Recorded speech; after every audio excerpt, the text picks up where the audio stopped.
Hello guys, welcome to my YouTube channel. दोस्तों, ये video मैंने फरवरी महीने के करंट अफेयर्स को अपलोड करने के लिए बनाया है। इस वीडियो को देखने के बाद आपको और किसी वीडियो की ज़रूरत नहीं है। आपका पूरा करंट अफेयर्स फरवरी मंथ का इस वीडियो से कवर हो जाएगा। तो चलिए वीडियो को स्टार्ट करते हैं। पहला क्वेश्चन है, पुरुष हॉकी विश्व कप 2023 का टाइटल किस टीम ने जीता? तो दोस्तों, इसका आंसर है जर्मनी। भुवनेश्वर के कलिंगा स्टेडियम में FIH पुरुष हॉकी विश्व कप फाइनल में जर्मनी ने बेल्जियम को हराकर तीसरी बार हॉकी वर्ल्ड चैंपियन बना। इससे पहले जर्मनी ने खिताब वर्ष 2002 और 2006 में जीता था।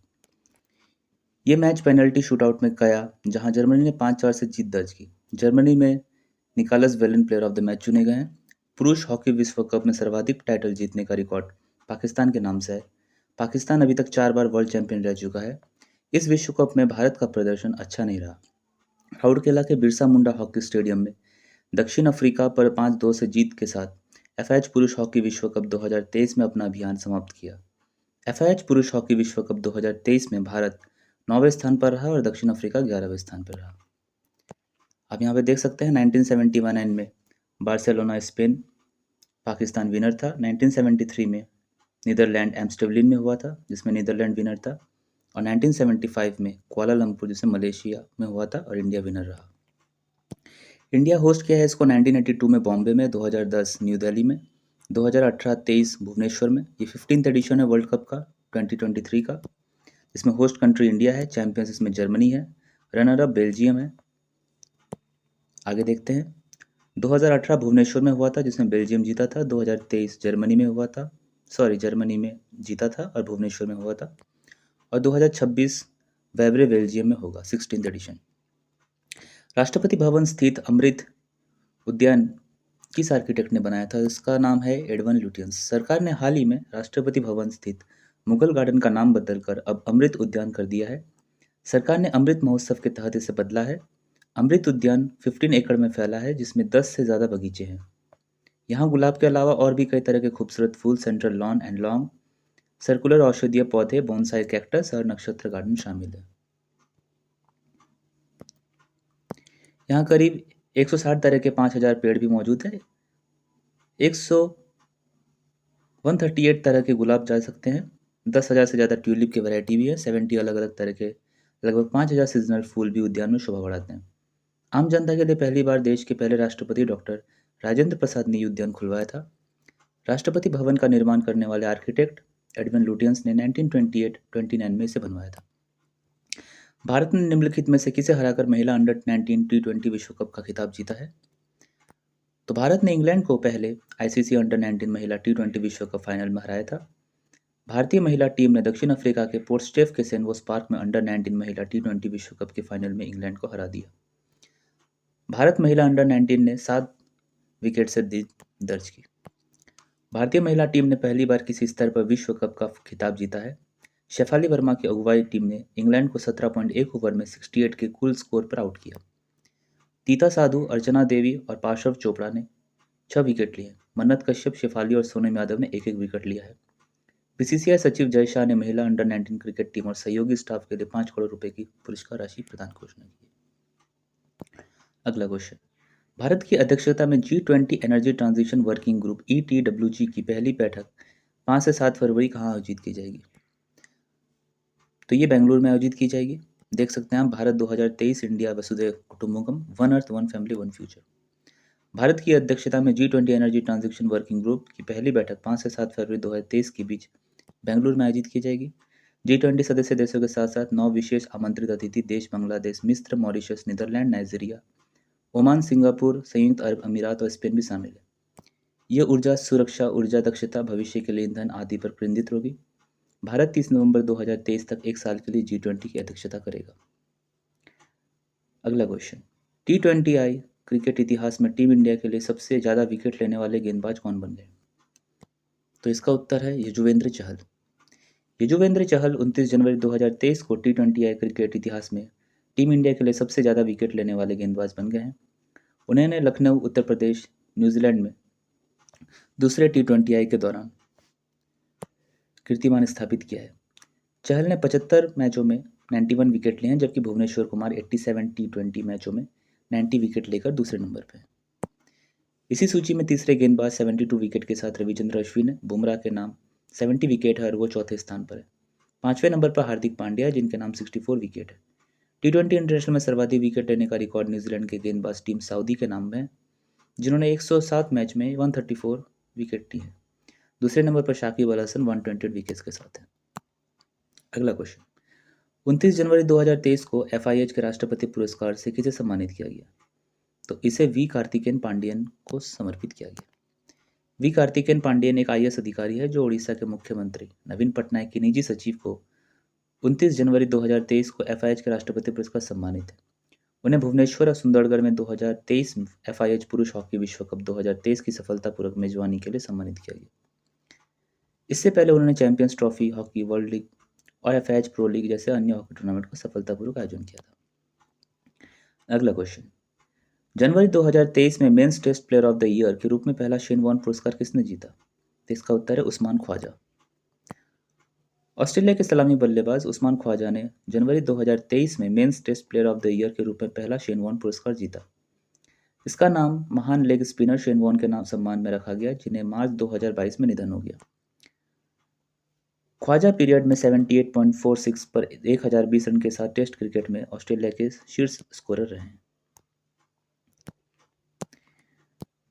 अगला क्वेश्चन, 31 जनवरी 2023 को आंध्र प्रदेश के मुख्यमंत्री YS जगनमोहन रेड्डी ने किस शहर को राज्य की राजधानी बनाने की घोषणा की? इसका उत्तर है विशाखापट्टनम।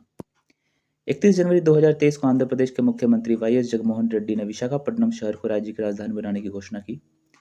राज्य सरकार की 3 राजधानियों का निर्माण करने की योजना है जिसमें अमरावती का विधायी राजधानी, विशाखापट्टनम को कार्यकारी राजधानी और कुर्नूल को न्यायिक राजधानी के रूप में विकसित किया जाएगा। राज्य सरकार दक्षिण अफ्रीका के मॉडल की तरह 3 राजधानी के साथ प्रशासन का विकेंद्रीकरण करना चाहती है। अगला क्वेश्चन, 74वें गणतंत्र दिवस की परेड में किस राज्य की झांकी ने शीर्ष पुरस्कार जीता है? इसका उत्तर है उत्तराखंड। और उत्तराखंड के किस जगह में हुआ है? मानस खंड को। 74वें गणतंत्र दिवस की परेड की राज्य में वन्य जीव और धार्मिक स्थलों को दिखाने वाली उत्तराखंड की झांकी ने शीर्ष पुरस्कार जीता। महाराष्ट्र और उत्तर प्रदेश क्रमशः दूसरे और तीसरे स्थान पर रहे। सेना की पंजाब रेजिमेंट की तीनों सेवाओं में सर्वश्रेष्ठ मार्चिंग टुकड़ी घोषित किया गया। पॉपुलर चॉइस सेगमेंट में गुजरात की झांकी पहले स्थान पर है। गणतंत्र दिवस परेड को अभी तक राजपथ के नाम से जाना जाता था किंतु इस वर्ष उसका नाम बदलकर कर्तव्य पथ रखा गया है। नाम बदलने के बाद कर्तव्य पथ पर गणतंत्र दिवस की पहली परेड थी जिसमें उत्तराखंड की झांकी मानस खंड को देश में प्रथम स्थान मिलने से इतिहास में उत्तराखंड राज्य का नाम दर्ज हो गया। अगला क्वेश्चन, भारतीय वायुसेना के नए उप प्रमुख के रूप में किसे नियुक्त किया गया? उत्तर है अमनप्रीत सिंह। आप फोटो देख सकते हैं। एयर मार्शल अमरप्रीत सिंह को वायुसेना के उप प्रमुख के रूप में नियुक्त किया गया है। वे 1 फरवरी से पदभार संभालेंगे। वो एयर मार्शल संदीप सिंह का स्थान लेंगे। अमरप्रीत सिंह वर्तमान में प्रयागराज स्थित सेंट्रल एयर कमांड का नेतृत्व कर रहे हैं। सिंह को 21 दिसंबर 1984 को भारतीय वायुसेना की फाइटर स्ट्रीम में कमीशन दिया गया था। अमरप्रीत सिंह ने मॉस्को रूस MiG-29 upgrade project management team का नेतृत्व किया। भारतीय तटरक्षक दिवस कब मनाया जाता है? 1 फरवरी। इंडियन कोस्ट गार्ड 1 फरवरी 2019, पेट्रोलिंग आवर बॉर्डर्स इन 1978। भारतीय तटरक्षक की स्थापना 1 फरवरी 1977 को हुई थी और इस दिन भारत को तटरक्षक दिवस के रूप में मनाया जाता है। 2023 में भारत तटरक्षक बल अपना 46वां संविधान स्थापना दिवस मना रहा है। भारतीय तटरक्षक बल के वर्तमान महानिदेशक वीरेंद्र सिंह पठानिया है। इसका मुख्यालय नई दिल्ली में है। हमारे देश में करीब 7,500 किलोमीटर की समुद्री सीमाओं की रक्षा, राहत और बचाव कार्यों का दायित्व इंडियन कोस्ट गार्ड की होती है। इंडियन कोस्ट गार्ड विश्व में चौथा सबसे बड़ा कोस्ट गार्ड का स्थान रखता है। 1 फरवरी 1977 को भारत में एक अंतरिम तटरक्षक संगठन के गठन का निर्णय लिया गया था। 18 अगस्त 1978 को भारतीय संघ के एक स्वतंत्र बल सेना के तौर पर तटरक्षक अधिनियम 1978 के तहत भारतीय की संसद द्वारा औपचारिक तौर पर भारतीय तटरक्षक बल का गठन किया गया। अगला क्वेश्चन, 30 जनवरी 2023 को साइंस 20 स्थापना बैठक कहाँ आयोजित की गई? इसका उत्तर है पुडुचेरी।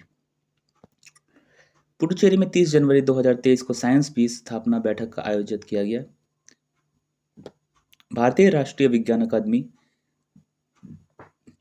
के अध्यक्ष डॉक्टर आशुतोष शर्मा देश के विचार विमर्श गतिविधियों के अध्यक्ष थे। G20 के 10 देशों का वैज्ञानिक के साथ भारत के प्रमुख विज्ञान संस्थान के वैज्ञानिकों ने विचार विमर्श में भाग लिया है। बैठक की theme disruptive science for innovative and sustainable development है। इस व्यापक विषय के तहत S20 आगामी बैठक 3 क्षेत्रों पर केंद्रित होगी। हरित भविष्य के लिए स्वच्छ ऊर्जा, सार्वभौमिक समग्र स्वास्थ्य, विज्ञान को समाज एवं संस्कृति से जोड़ना। बाद की बैठकों के स्थान में अगरतला जो त्रिपुरा में है, बंगाराम द्वीप जो लक्षद्वीप में है और भोपाल जो मध्य प्रदेश में शामिल है। अंतिम शिखर बैठक कोयम्बटूर तमिलनाडु में होगी। S20 एंगेजमेंट ग्रुप जिसमें G20 देशों के राष्ट्रीय विज्ञान अकादमियां शामिल है, 2017 में जर्मनी के अध्यक्षता के दौरान शुरू किया गया था। 29 जनवरी 2023 को किस राज्य के मुख्यमंत्री ने लाडली बहन योजना को लागू करने की घोषणा की? तो इसका उत्तर है मध्य प्रदेश। मध्य प्रदेश ने मुख्यमंत्री शिवराज सिंह चौहान को 29 जनवरी 2023 को नर्मदा जयंती पर लाडली बहन योजना शुरू की। इस योजना के माध्यम से मध्य प्रदेश के गरीब और मध्यम वर्गीय परिवार की बहनों को 1000 रुपये प्रति माह दिए जाएंगे। योजना का लाभ प्राप्त करने के लिए महिलाओं को मध्य प्रदेश का निवासी होना अनिवार्य है। इस पर 5 साल में 60,000 करोड़ रुपए खर्च होने का अनुमान है। इसे गौरव दिवस के अवसर पर नर्मदापुरम जिले में कई विकास कार्यों में सौगात देते हुए महाकाल लोक की तर्ज पर नर्मदापुर लोक और नर्मदा कॉरिडोर बनाने की घोषणा की है। साथ ही ये आधुनिक बस स्टैंड भी नाम जाना जाता है। प्रदेश में पहले लाडली लक्ष्मी योजना 2 थी। अगला question, the poverty of political economy how economic abandon the poor नामक पुस्तक के लेखक कौन है? तो इसका उत्तर है मेघनाथ देसाई। आप पिक्चर में देख सकते हैं। भारत में जन्मे ब्रिटिश अर्थशास्त्री मेघनाथ देसाई ने the poverty of political economy how economic abandon the poor नाम एक नई किताब लिखी है। यह इस बात पर प्रकाश डालता है कि 18वीं शताब्दी के उत्तरार्ध में अर्थशास्त्रिक अनुशासन ने किस तरह से गरीबों में हितों को व्यवस्थित रूप से होश पे हाशिए रखा था। इस पुस्तक के माध्यम से मेघनाथ देसाई ने एडम स्मिथ से लेकर जॉन मैनार्ड किन्स तक, महामंदी से लेकर ब्रदर्स पतन तक घरेलू अंतर्राष्ट्रीय राजनीतिक अर्थशास्त्र के योगदान का अध्ययन किया था। पुस्तक हार्पर कॉलिंस पब्लिशर्स इंडिया द्वारा प्रकाशित की गई है। जनवरी 2023 में भारत के नए औषधि महानियंत्रक DCGI के रूप में किसे नियुक्त किया गया? इसका उत्तर है doctor Rajeev Singh Raghuvanshi. UPSC recommends Rajeev Singh Raghuvanshi as next DCGI। संघ लोक सेवा आयोग ने भारत के नए औषधि महानियंत्रक के रूप में डॉक्टर राजीव सिंह रघुवंशी के नाम की सिफारिश की है। वो डॉक्टर VG सोमानी का स्थान लेंगे, जिन्हें अगस्त 2019 में भारत के औषधि महानियंत्रक के रूप में नियुक्त किया गया था। DCGI केंद्रीय औषधि मानक नियंत्रण संगठन का प्रमुख है, जो भारत में दवा आपूर्ति की गुणवत्ता सुनिश्चित करने के लिए उत्तरदायी है। सॉरी। कौन सा देश 46वां अंतर्राष्ट्रीय कोलकाता पुस्तक मेले का थीम देश है? इसका उत्तर है स्पेन। पश्चिम बंगाल की मुख्यमंत्री ममता बनर्जी ने 30 जनवरी 2023 को सॉल्ट लेक में 46वां अंतर्राष्ट्रीय कोलकाता पुस्तक मेले का उद्घाटन किया। मेले में स्पेन थीम दिवस है, जो G20 देश में शामिल है। दुनिया का सबसे बड़ा गैर व्यापार पुस्तक मेला है। यह फ्रैंकफर्ट बुक फेयर और लंदन बुक फेयर के बाद पुस्तकों की दुनिया का तीसरा सबसे बड़ा वार्षिक सम्मेलन भी है। अगला क्वेश्चन, सॉरी कुछ बाकी है, इसके बारे में आगे लिखा गया। समानांतर कार्यक्रम 9वां कोलकाता लिटरेचर फेस्टिवल 9 फरवरी से 11 फरवरी तक SBI ऑडिटोरियम में चलेगा। पुस्तक मेले में संयुक्त राज्य America, United kingdom, Bangladesh, Japan, France, Cuba, Italy, Australia और कई अन्य लैटिन अमेरिकी देशों का प्रतिनिधित्व किया जाएगा। थाईलैंड पहली बार भाग ले रहा है। इस वर्ष पुस्तक की खरीद और एक पुस्तक पुस्तकालय जीतेंगे नामक एक कार्यक्रम भी आयोजित किए जाएंगे। दोस्तों, अभी तक आपने इस वीडियो को देखा। आप इस बस वीडियो को अच्छे से देखते रहिए और मैं जो बोल रहा हूँ, मैं जिसको पढ़ के सुना रहा हूँ, आप इसको सुनते रहिए। आप एग्जाम से पहले अगर ऐसा ये इसको 2 बार 3 बार देखेंगे तो आपका फरवरी करंट अफेयर्स पूरा कवर हो जाएगा। इसकी मैं गारंटी लेता हूँ। अगला क्वेश्चन, किसे हाल ही ब्रिटेन में इंडिया UK अचीवर ऑनर्स द्वारा लाइफ टाइम अचीवमेंट अवार्ड से सम्मानित किया गया है? इसका उत्तर है Manmohan Singh. Former prime minister doctor Manmohan Singh conferred with lifetime achievement honour in UK। पूर्व PM डॉक्टर मनमोहन सिंह को उनके आर्थिक और राजनीतिक योगदान के लिए इंडिया UK अचीवर्स ऑनर्स द्वारा लाइफ टाइम अचीवमेंट अवार्ड से सम्मानित किया गया है। डॉक्टर सिंह को यह अवार्ड राष्ट्रीय भारत छात्रीय और पूर्व छात्र संघ UK द्वारा दिल्ली में सौंपा जाएगा। Lifetime achievement honour Oxford और कैम्ब्रिज विश्वविद्यालय में डॉक्टर सिंह के योगदानों की दर्शाता है। डॉक्टर मनमोहन सिंह साल 2004 से 2014 तक भारत के प्रधानमंत्री रहे थे। 30 जनवरी 2023 को किसने भारतीय पुरुष हॉकी टीम के मुख्य कोच के पद से इस्तीफा दिया? तो इसका नाम है ग्राहम रीड, जो साउथ अफ्रीका से बिलोंग करते हैं। ग्राहम रीड ने 30 जनवरी 2023 को भारतीय पुरुष हॉकी टीम के मुख्य कोच के पद से इस्तीफा दे दिया। उन्होंने 2019 में पदभार संभाला था और टोक्यो ओलंपिक 2021 में कांस्य पदक जीतने वाले टीम में अहम भूमिका निभाई। उन्होंने अपनी इस्तीफा हॉकी इंडिया के अध्यक्ष दिलीप टर्की को सौंपा। वो एक पूर्व ऑस्ट्रेलिया फील्ड हॉकी खिलाड़ी हैं जो ऑस्ट्रेलिया राष्ट्रीय टीम के लिए डिफेंडर और मिडफील्डर के रूप में खेलते हैं। अगला क्वेश्चन, विश्व आर्द्रभूमि दिवस 2023 की थीम क्या है? तो इसकी थीम है it's time for wetland restoration in English. Hindi में यह समय आर्द्रभूमि के संरक्षण का है। 2 फरवरी 1979 में सबसे पहले विश्व आर्द्रभूमि दिवस मनाया गया था। सुंदरबन 75, हिमाचल प्रदेश के रेणुका लेक इसमें शामिल है और वेस्ट बंगाल में 4000 से भी ज़्यादा रामसर साइट है। यह दिन 2 फरवरी 1971 को ईरान के रामसर में आर्द्रभूमि के सम्मेलन को अपनाने की तारीख को चिन्हित करता है। 2023 की थीम क्या है? तो इसकी थीम है ये समय आर्द्रभूमि के संरक्षण का है, जो आर्द्रभूमि पुनर्जीवन को प्राथमिकता देने की तत्काल आवश्यकता पर प्रकाश डालती है। यह पहली बार 1997 को मनाया गया था, जबकि भारत ने 1 फरवरी 1982 को इस पर हस्ताक्षर किए थे। उड़ीसा की चिल्का झील भारत का सबसे पहला रामसर स्थल है। 2021 में भारत की 4 आर्द्रभूमि को रामसर स्थल में सूची में शामिल किया गया।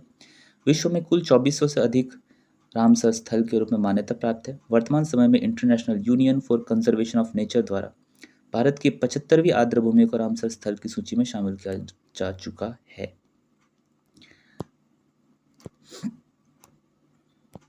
इंटरनेशनल क्रिकेट के तीनों फॉर्मेट में शतक जड़ने वाला सबसे युवा क्रिकेटर कौन है?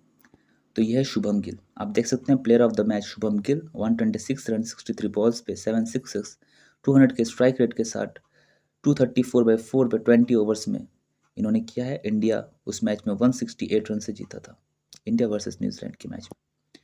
शुभमन गिल इंटरनेशनल क्रिकेट के तीनों फॉर्मेट में शतक जड़ने वाले इतिहास के सबसे युवा क्रिकेटर बन गए हैं। भारत के इस 23 वर्षीय ओपनर ने न्यूजीलैंड के खिलाफ तीसरे टी20 एंड में 63 गेंदों पर नाबाद 126 रन की पारी खेली। अपने पहले टी20 आए शतक के साथ शुभमन गिल ने 23 साल में 146 दिन की उम्र में क्रिकेट के सभी फॉर्मेट में शतक जड़ने की उपलब्धि हासिल की। शुभमन गिल को प्लेयर ऑफ द मैच चुना गया। वो भारत के टी20 कप्तान हार्दिक पांड्या को प्लेयर ऑफ द सीरीज चुना गया। शुभमन ने अपना वनडे डेब्यू 31 जनवरी 2019 को न्यूजीलैंड के खिलाफ किया। साथ ही वो टी20 आए शतक जड़ने वाले सबसे युवा भारतीय क्रिकेटर भी बने। इसके साथ ही वो टी20 क्रिकेटर में किसी भारतीय का सर्वाधिक स्कोर भी दर्ज किया। इससे पहले यह रिकॉर्ड विराट कोहली के पास था। हाल ही में इक्वेटोरियल गिनी का पहला महिला प्रधानमंत्री के रूप में नियुक्त किया गया। तो इसे नियुक्त किया गया है मैनुएला रोका बोटे को। मैनुएला रोका बोटे को भूमध्य गिनी की पहली महिला प्रधानमंत्री के रूप में नियुक्त किया गया है। वो देश में इस पद पर आसीन होने वाली पहली महिला है। 31 जनवरी को राष्ट्रपति थियोडोरे ओबियांग नगुमा मावासोगो ने राज्य टेलीविजन पर एक डिक्री में इसकी घोषणा की। थियोडोरो ओबियांग ने अगस्त 1979 से भूमध्य गिनी के राष्ट्रपति के रूप में कार्यरत है। हाल ही में किस देश ने नई दिल्ली में अंतर्राष्ट्रीय सौर गठबंधन समझौते पर हस्ताक्षर किए? तो यह है कॉन्गो। आईएसए की स्थापना 2015 में हुई। 121 मेंबर है, 92 इसमें साइन पार्टिसिपेशन है और गुरुग्राम में इसका हेडक्वार्टर है। अजय माथुर इसके सीईओ। भारत ने अंतर्राष्ट्रीय सौर गठबंधन में कांगो के शामिल होने के स्वागत किया है। विदेश मंत्रालय ने कहा है कि कांगो गणराज्य का राजदूत रेमंड सल्साबिले ने नई दिल्ली में अंतर्राष्ट्रीय सौर गठबंधन के समझौते पर हस्ताक्षर किए हैं। अंतर्राष्ट्रीय सौर गठबंधन ये one sun one world one grid को लागू करने हेतु नोडल एजेंसी है। मुख्यालय इसका गुरुग्राम में है। यह भारत के प्रधानमंत्री और फ्रांस के राष्ट्रपति द्वारा 30 नवंबर 2015 को फ्रांस पेरिस में यूएनएफसीसी के पक्षकारों के सम्मेलन COP21 में 121 सौर संसाधन में समृद्ध देशों के साथ शुरू किया गया था। इस पर एक फ्रेमवर्क भी समझौते हुए थे, जिसमें 92 ने इस फ्रेमवर्क समझौते पर हस्ताक्षर पुष्टि की। कांगो लोकतांत्रिक गणराज्य मध्य अफ्रीका में स्थित है। अल्जीरिया के बाद अफ्रीका का दूसरा सबसे बड़ा देश। राजधानी किशानशा है। ये कांगो नदी के तट पर स्थित है। अगला क्वेश्चन, वित्त मंत्रालय ने एक डिजिटल पुरालेख संग्रहालय Bharat shared repository of inscription की स्थापना की घोषणा की। भारतीय पुरातत्व सर्वेक्षण किस शहर में भारत श्री का करेगा? ये हैदराबाद में करेगा। वित्त मंत्रालय ने 2023-24 के बजट में भारत श्री की स्थापना की घोषणा की। इसके तहत पहले चरण में 1 लाख प्राचीन अभिलेखों को डिजिटल रूप दिया गया। भारतीय पुरातत्व सर्वेक्षण हैदराबाद में भारत श्री की स्थापना करेगा। इसके केंद्रीय रूप से केंद्रीय संरक्षित स्मारकों की सुरक्षा, संरक्षण, प्राचीन स्मारक, पुरातत्व स्थल की खुदाई के लिए आवंटित किया गया है। आर्द्रभूमि के इष्टतम उपयोग को प्रोत्साहित करने और जैव विविधता को बढ़ाने के अगले 3 वर्षों में अमृत धरोहर योजना भी लागू की जाएगी। भारत ने कई सतत विकास लक्ष्यों में उल्लेखनीय प्रगति की है। 2015 में संयुक्त राष्ट्र के सभी सदस्य देशों ने सतत विकास के लिए 2030 तक के एजेंडे को अपनाया है। ये पृथ्वी पर शांति और समृद्धि के लिए एक शाखा प्रदान करेगा। एशिया का पहला फ्लोटिंग फेस्टिवल 1 फरवरी को मध्य प्रदेश में किस जगह पे होगा? तो इसका उत्तर है मंदसौर में। एशिया का पहला फ्लोटिंग फेस्टिवल 1 फरवरी को मध्य प्रदेश के मंदसौर में शुरू हुआ। मध्य प्रदेश सरकार ने पर्यटन मंत्री उषा ठाकुर ने मंदसौर में गांधी सागर फ्लोटिंग फेस्टिवल के पहले संस्करण का उद्घाटन किया है। यह फ्लोटिंग फेस्टिवल 1 फरवरी को इंडियन ओशन रॉक बैंड के प्रदर्शन के साथ शुरू हुआ। फेस्टिवल में आगंतुक floating stage, floating market, boat spa, boat safari और लाइव संगीत का आनंद ले सकते हैं। 4 फरवरी को यह होगा। टेंट सिटी 3 महीने तक चलेगी और म्यूजिक कंसर्ट, मनोरंजन का लुत्फ उठाने का मौका मिलेगा। Gandhi Sagar floating festival adventure करने के लिए एक बेहतरीन फेस्टिवल है। उत्तराखंड के मुख्यमंत्री पुष्कर सिंह धामी ने घोषणा की है कि राज्य कितने वर्ष तक नशा मुक्त हो जाएगा, तो ये 2025 तक होगा। उत्तराखंड के मुख्यमंत्री पुष्कर सिंह धामी ने मिशन नशा मुक्ति देवभूमि पर नशा मुक्ति कार्यशाला का उद्घाटन किया। उन्होंने कहा कि हमारा संकल्प है कि 2025 तक देवभूमि का एक भी व्यक्ति नशे का आदी नहीं होना चाहिए। उत्तराखंड सरकार 2025 में स्थापना की रजत जयंती मनाएगी। इस संकल्प की सिद्धि के लिए सरकार समाज, नौजवानों, गैर सरकारी संगठन, मशहूर हस्ती, यशस्वी लोगों और विभिन्न सामाजिक शैक्षणिक संस्थाओं को मिलकर काम करना होगा। मुख्यमंत्री ने यह भी घोषणा की कि कारागार विभाग का नाम बदलकर कारागार प्रशासन एवं सुधार सेवा किया जाएगा। प्रदेश की सभी जेलों में नशा मुक्ति को लेकर जागरूकता भी लाई जाएगी। स्पेन के राजदूत ने भारत के 21 वर्ष के मैड्रिड अंतर्राष्ट्रीय पुरस्कार मेले में मुख्य देश के तौर पर आमंत्रित करने की घोषणा की। तो इसका उत्तर है दोस्तों 2025। भारत में स्पेन के राजदूत जोश मारिया रिडाओ ने कहा है कि भारत के 2025 तक के मैड्रिड पुरस्कार शामिल होंगे और मैड्रिड अंतर्राष्ट्रीय पुरस्कार मेले में मुख्य देश के तौर पर आमंत्रित किया जाएगा। सोमवार से शुरू हुए 46वें अंतर्राष्ट्रीय कोलकाता पुस्तक मेले में स्पेन मुख्य थीम देश है। स्पेन पवेलियन में मौजूद रिडाओ ने कहा, हम भारतीय लेखकों के सीधा संबंध स्थापित करना चाहते हैं, जिसकी शुरुआत इस पुस्तक मेले से बड़े पैमाने पर होगी। और ये पुस्तक मेला कहाँ हुआ था दोस्तों? स्पेन थीम, वेस्ट बंगाल में। रेल मंत्रालय ने कब तक हाइड्रोजन ट्रेन चलाने की घोषणा की है? तो दिसंबर 2023 तक। भारतीय रेल वंदे भारत ट्रेन की कामयाबी के बाद अब हाइड्रोजन ट्रेन चलाने जा रहा है। रेल मंत्री अश्विनी वैष्णव ने कहा कि भारतीय रेलवे हर साल तेजी से बढ़ रहा है। केंद्रीय रेल मंत्री अश्विनी वैष्णव की घोषणा के अनुसार भारतीय रेलवे दिसंबर 2023 तक देश की 8 विरासत मार्गों पर हाइड्रोजन और इलेक्ट्रिक ट्रेनों की शुरुआत करेगी। सबसे पहले ये कालका शिमला जैसे हेरिटेज सर्किट पर चलेगी और बाद में इसे अन्य स्थानों पर विस्तारित किया जाएगा। इन हाइड्रोजन ट्रेनों में भाप के इंजन का संशोधित संस्करण शामिल होगा, जो पुराने सायरन और ग्रीन स्टीम वॉश के साथ फिर से चलेगी। अमृत भारत स्टेशन योजना के तहत 1275 स्टेशनों पर पुनर्विकास किया जाएगा, जबकि वंदे भारत ट्रेनों के उत्पादन को नई रूप दी जाएगी। वर्तमान में हर दिन केवल 12 किलोमीटर ट्रैक बिछाए जाते हैं और अगले वर्ष के लिए लक्ष्य 16 किलोमीटर ट्रैक प्रतिदिन है। विश्व कैंसर दिवस 2023 की थीम क्या है? तो क्लोज द केयर गैप, ये इसकी थीम है। वर्ल्ड कैंसर डे 4 फरवरी को मनाया जाता है। ये कैंसर के निदान, उपचार और शुरुआती पहचान के बारे में जागरूकता को बढ़ावा देने के लिए मनाया जाता है। विश्व कैंसर दिवस 2023 की theme close the care gap है। ये कैंसर के खिलाफ पेरिस के चार्टर पर हस्ताक्षर करने की वर्षगांठ को चिन्हित करने के लिए मनाया जाता है। 2000 में पेरिस में आयोजित पहले वर्ल्ड समिट अगेंस्ट कैंसर में इसकी शुरुआत हुई थी। इसका आयोजन union for international cancer control द्वारा किया जाता है। कैंसर विश्व स्तर पर मृत्यु का दूसरा प्रमुख कारण है। कैंसर के इलाज में कीमोथेरेपी का इस्तेमाल किया जाता है। अगला क्वेश्चन, उपराष्ट्रपति जगदीप धनखड़ ने 3 फरवरी 2023 को 36वां अंतर्राष्ट्रीय शिल्प मेले का उद्घाटन कहाँ किया? तो इसका उत्तर है हरियाणा। आप देख सकते हैं यहाँ पे 36वां सूरजकुंड इंटरनेशनल क्राफ्ट्स मेला का एक पिक्चर भी है, जो 19 फरवरी 2023 तक मनाया जाएगा, सूरजकुंड, फरीदाबाद, हरियाणा में। उपराष्ट्रपति जगदीप धनखड़ ने 3 फरवरी 2023 को फरीदाबाद, हरियाणा में 36वां अंतर्राष्ट्रीय शिल्प मेले का उद्घाटन किया। इसका समापन 19 फरवरी 2023 को होगा। इस वर्ष शंघाई सहयोग संगठन सूरजकुंड मेले का भागीदार राष्ट्र है। एससीओ में भारत, चीन, कजाकिस्तान, किर्गिस्तान, रूस, पाकिस्तान, तजिकिस्तान, उज्बेकिस्तान शामिल है। अपना घर एक पारंपरिक हरियाणवी घर जो क्षेत्र के जातीय पारंपरिक खिंचाव को प्रदर्शित करता है, मेले के मुख्य आकर्षणों में से एक है। जम्मू कश्मीर सूरजकुंड शिल्प मेला 2022 की थीम राज्य है। सूरजकुंड के कैनवस को 10वीं सदी के तीमर सरदार सूरजपाल की सीट 1987 में लागू किया गया था। 2013 में मेला का अंतर्राष्ट्रीय स्तर अपग्रेड किया गया था। अगला क्वेश्चन, फुटबॉल के 2027 एशियाई कप की मेजबानी कौन सा देश करेगा? तो ये सऊदी अरेबिया करेगा। एशियाई फुटबॉल परिसंघ ने घोषणा की कि सऊदी अरब 1956 में अपनी स्थापना के बाद से अपने इतिहास में पहली बार 2027 एशिया राष्ट्र कप की मेजबानी करेगा। बहरीन की राजधानी मनामा 1 फरवरी 2023 के एशिया फुटबॉल परिसंघ की स्थापना की 33वीं कांग्रेस के दौरान इसकी की गई है। दिसंबर 2022 में भारत की वापसी के बाद सऊदी अरब कांग्रेस ने प्रस्तुत एकमात्र बोली थी। 26 जून से 16 जुलाई 2023 तक एशिया फुटबॉल कप के अगले संस्करण की मेजबानी कतर करेगा। एशिया फुटबॉल परिसंघ के अलावा क्षेत्र में association football beach football of football की शासी इकाई है। इसके 47 सदस्य देश है। भारत एक सदस्य देश है। स्थापित 8 मई 1954 मनीला, फिलीपींस में हुई। सऊदी अरब ये एशिया का 5वां सबसे बड़ा देश है। राजधानी रियाद, मुद्रा सऊदी रियाल। यायात सो के किस राज्य केंद्र शासित प्रदेशों की पहली जैव विविधता विरासत स्थल BHS के रूप में प्रस्तावित किया गया? तो ये लद्दाख है। देख सकते हैं लद्दाख का पिक्चर। यायात सो, जिसे अपनी खूबसूरत झील के लिए पक्षियों के स्वर्ग के रूप में जाना जाता है, लद्दाख को पहली जैव विविधता विरासत स्थल के रूप में प्रस्तावित किया गया है।